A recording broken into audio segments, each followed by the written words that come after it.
Big Boss Telugu season 8 climax కు చేరుకుంది. మరో వారం రోజుల్లో ఈ రియాలిటీ షో ఎండ్ కార్డ్ పడబోతుంది. డిసెంబర్ 17న Bigg Boss Telugu 8 grand finale నిర్వహించనున్నారు. ఆ రోజు టైటిల్ విజేత ఎవరో ప్రకటిస్తారు. ఈ క్రమంలో Bigg Boss Telugu season 8 winner ను నిర్ణయించడానికి ఆదివారం ఓటింగ్ పోల్ ఓపెన్ అయింది. ఇదిలా ఉంటే ఆదివారం జరిగిన ఎపిసోడ్ లో టాప్ కంటెస్టెంట్ విష్ణుప్రియ ఎలిమినేట్ అయ్యింది. దీంతో ఆమె అభిమానులు కాస్త నిరాశకు లోనవుతున్నారు. సీజన్ ప్రారంభంలో తన ఆట మాట తీరుతో బిగ్ బాస్ ఆడియన్స్ మనసులు గెలుచుకుంది విష్ణుప్రియ. ఫిజికల్ టాస్కుల్లోనూ చురుగ్గా పార్టిసిపేట్ చేసింది. అయితే అదే సమయంలో పృథ్వీరాజ్తో లవ్ ట్రాక్ నడపడం చాలా మందికి నచ్చలేదు.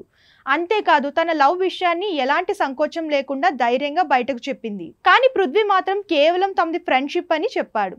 అయినా విష్ణుప్రియ మారలేదు. తన ఫోకస్ అంతా పృథ్వీపైనే నిలవడంతో గేమ్ దారి తప్పింది. ఫలితంగా ఓటింగ్ శాతం కూడా తగ్గింది. దీంతో టాప్ 5 కంటెస్టెంట్ గా కూడా నిలవకుండా బిగ్ బాస్ హౌస్ నుండి ఎలిమినేట్ అయింది star anchor. Bigg Boss Telugu 8 season లో 12వ కంటెస్టెంట్ గా అడుగుపెట్టిన విష్ణుప్రియ హౌస్ లో 3 నెలలకు పైగా ఉంది. ఇందుకు గాను రోజుకి 57,142 రూపాయలు, వారానికి 4 లక్షల చొప్పున బిగ్ బాస్ నిర్వాహకులతో అగ్రిమెంట్ కుదుర్చుకుంది. ఒకవేళ ఇదే నిజమైతే Bigg Boss winner prize money కంటే ఎక్కువే విష్ణుప్రియ అందుకుందని చెప్పొచ్చు.